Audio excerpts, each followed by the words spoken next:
নমস্কাৰ বন্ধু বান্ধৱীসকল, মোৰ অন্যটি ভিডিঅ'লৈ আপোনালোক সকলোকে পুনৰবাৰ স্বাগতম জনাইছোঁ। আজি বনাম মই মাটিমাহৰ দাইল, মাটিমাহ খাৰ দি বনাম। এই মাটিমাহৰ খাৰটো আমাৰ অসমীয়াসকলৰ একেবাৰে থলুৱা ৰেচিপি হয়।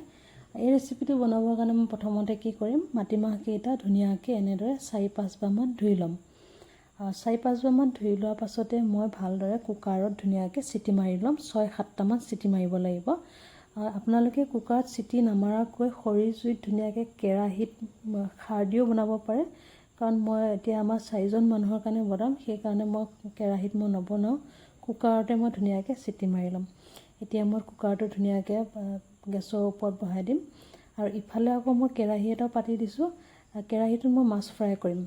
মাটি দাইলখিনি সিজি উঠালৈকে মই মাছখিনি ফ্ৰাই কৰি ল'ম। মাছখিনি মই ধুনীয়াকৈ নিমখ হালধি লগাই মেৰিনেট কৰি লৈছোঁ। আৰু ইফালে কেৰাহীটো গৰম হৈ গৈছে। গৰম হোৱাৰ পাছতে মই তেল ঢালি দি দিছোঁ। তেলখিনি গৰম হোৱাৰ পাছতে মই মাছকেইটোত এনেদৰে এপিচ দি গৈছোঁ ফ্ৰাই হ'বলৈ। আৰু বেছি ৰঙচুৱাকৈ ফ্ৰাইও কৰিব নালাগে, অকণমান হাফ ফ্ৰাই কৰিব লাগিব।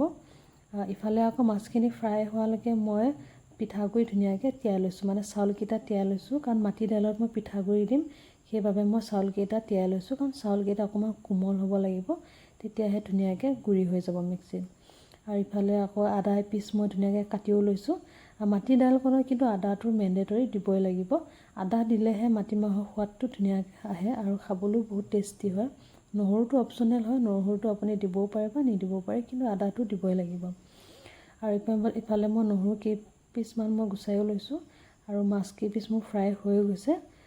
গোটেইখিনি মই এনেদৰে ভালদৰে এখন কাঁহীত উলিয়াই লৈছোঁ, আৰু ইফালে গোটেইখিনি মাছো মই এনেদৰে ফ্ৰাই কৰি ল'ম।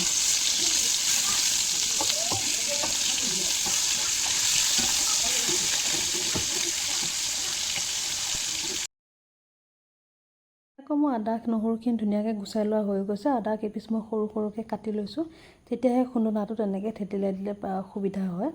এতিয়া মই ধুনীয়াকৈ আদা নহৰুখিনি থেতেলিয়াই ল'লোঁ, আৰু ইফালে আকৌ মাছখিনি মোৰ ফ্ৰাই হৈ গৈছে, ধুনীয়াকৈ এখন কাঁহীত উলিয়াই ল'লোঁ। তাৰপিছতে মই এই দাইলখিনিও হৈ গৈছে, মাটি দাইলখিনি ধুনীয়াকৈ সিজিও গৈছে। এয়া চাওকচোন, ধুনীয়াকৈ একদম সিজি গৈছে। আৰু এতিয়া মই ধুনীয়াকৈ ইয়াতে পানী দিম, পানী দি অকণমান সময় উতলিবৰ কাৰণে দিম।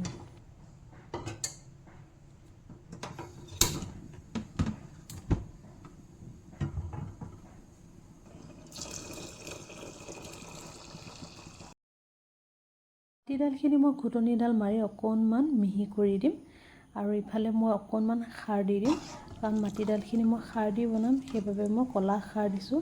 চৌদা খাৰ দিয়া নাই, চৌদা খাৰটো আমি বেছি নাখাওঁ, ক'লা খাৰটোৱে প্ৰায় খাওঁ আমি। অকণমান ক'লা খাৰ দি দিছোঁ। ক'লা খাৰখিনি দিয়াৰ পাছতে মই মাছ কেইপিচ এনেদৰে দি গৈছোঁ। এতিয়া মই মাছ কেইপিচ দি দিলোঁ, অকণমান লৰাই ধুনীয়াকৈ উতলিব দিম। আৰু লগতে তেজপাত 2টা দি দিছোঁ। এই মাটিমাহৰ খাৰকণত তেজপাতটো দিলে ধুনীয়া এটা গোন্ধ আহে, খায়ো ভাল লাগে। এতিয়া মই ধুনীয়াকৈ মাছখিনি সিজিব দি দিলোঁ। মাছখিনি সিজি উঠালৈকে ধুনীয়াকৈ মই পিঠাগুড়িখিনি এতিয়া মিক্সিতে গুড়ি কৰি ল'ম।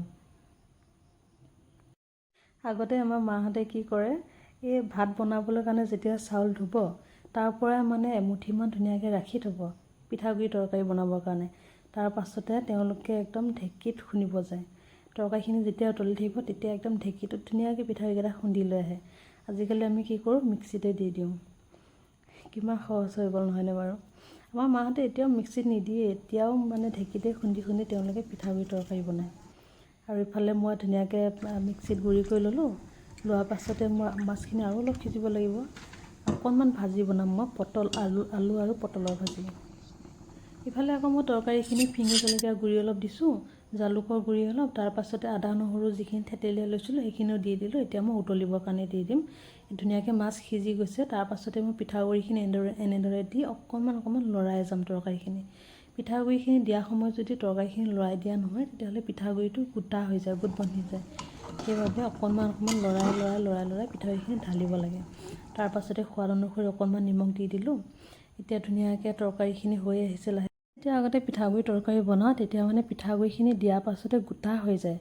তাৰপিছতে এই টিপছটো মোৰ মায়ে মানে শিকাই দিলে, এনেকৈ লৰাই দিবি।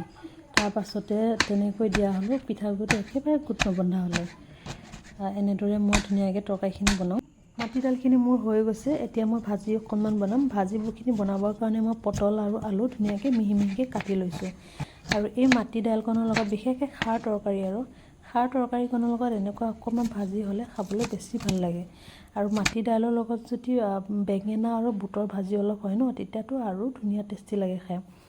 ইফালে আকৌ মই যিখিনি মাছ ফ্ৰাই কৰিছিলোঁ, মাছ ফ্ৰাই কৰা তেলতে মই ধুনীয়াকৈ পিঁয়াজখিনি দি দিলোঁ। পিঁয়াজখিনি অকণমান ভজাৰ পিছতে হালধি গুড়ি অকণ দিছোঁ আৰু এতিয়া মই আলু আৰু পটলখিনি দি এনেদৰে ধুনীয়াকৈ ভাজি ল'ম। সোৱাদ অনুসৰি অকণমান নিমখো দি দিছোঁ। এনেদৰে ধুনীয়াকৈ কম জুইতে লৰাই ভাজি থাকিব লাগিব। এয়া ভালদৰে ভাজি লোৱা হৈয়ে গৈছে ভাজিখিনি। এয়া মই ধুনীয়াকৈ থালিখন ৰেডি কৰি লৈছোঁ। এয়া মাটি দাইল লৈ লৈছোঁ।